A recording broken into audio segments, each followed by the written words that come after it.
No niin, moi.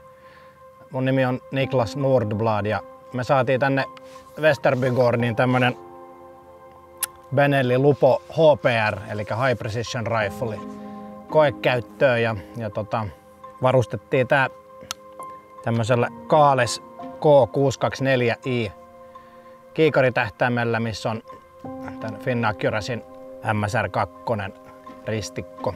Ja näähän on tietenkin naitettu yhteen näillä Spurin kiikarijaloilla. Ja sitten tähän piipun päähän niin asennettiin tämmönen Aseutran Borlockilla oleva äänenvaimentaja. Tää taitaa olla SL7.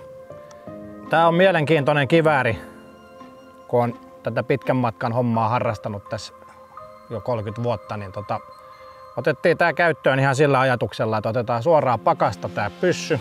Mä en ole tehnyt tälle mitään muuta kuin että asentanut kiikarin, kohdistanut sen 100 metriin näillä Lapua Skenar 8-grammaisilla paukuilla ja tää kaliberi on siis 6,5 Creedmoor.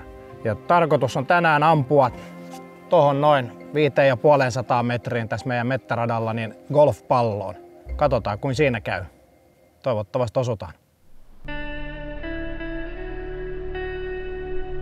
Mä oon Niina Holmberg, Teuvo-Lousla Oyn toimitusjohtaja ja yrittäjä.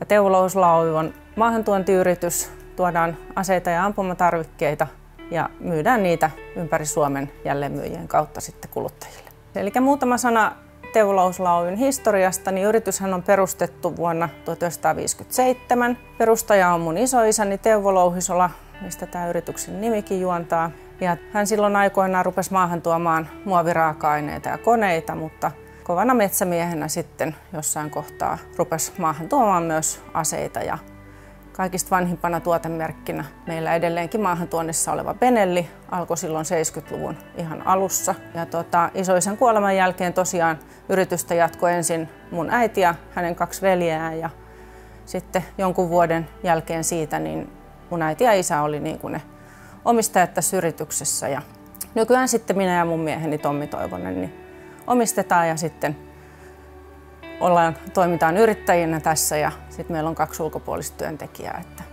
tämmöisellä pienellä porukalla ja perheyritysmeiningillä mennään. Meillä alkoi yhteistyö Västerbygårdin kanssa tämän vuoden eli vuoden 2024 alusta. Västerbygårdin kanssa meillä on erinomainen yhteistyö, eli me tarjotaan heille kalustoa käyttöön, Benelli-haulikoita ja kivääreitä. Ja hehän tarjoaa erinomaisia koulutustilaisuuksia ampumaharrastajille, ammunnan harrastajille, metsästäjille sekä ihan ampumakoulutuksia että sitten turvallisen aseen käsittelyn koulutuksia muun muassa. Ja upeat fasiliteetit ja kiva porukka.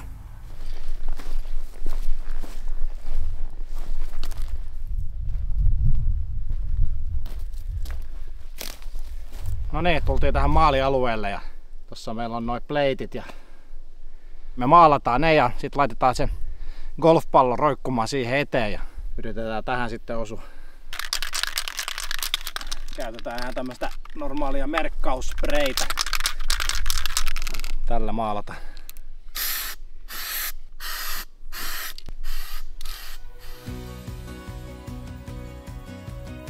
Siinä.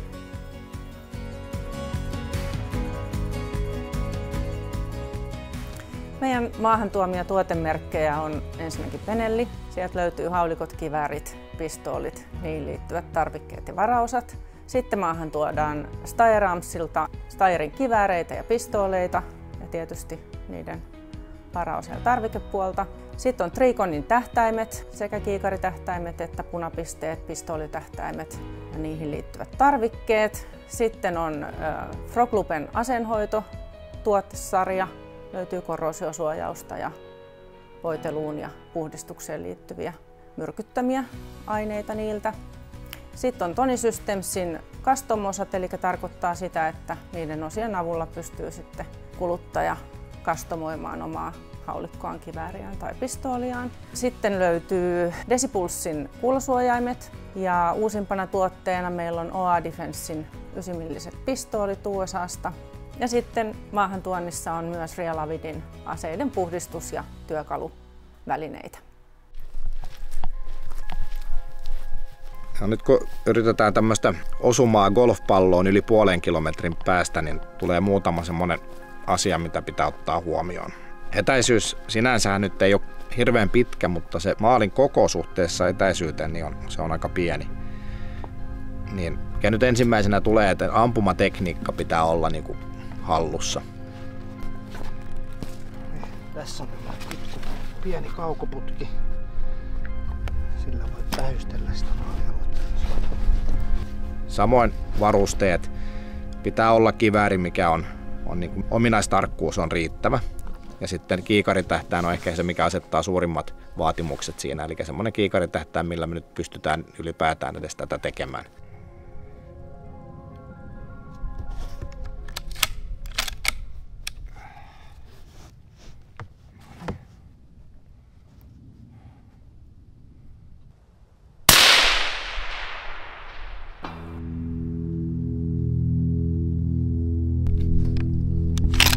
Ja ulkoiset tekijät, niin luodin lähtönopeus meidän on tiedettävä. Sitten samoin luodin ballistiset kertoimet, että me pystytään ylipäätään laskemaan se, että paljon se luoti putoaa tuolla etäisyydellä.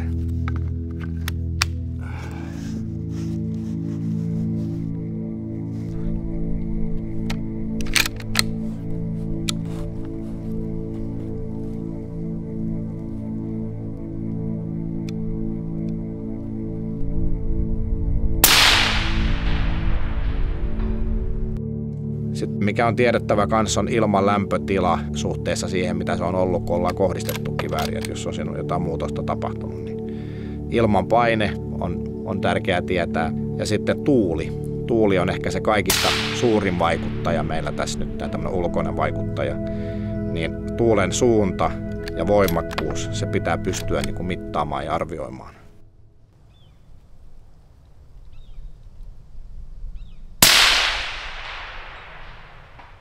Osu! Yes!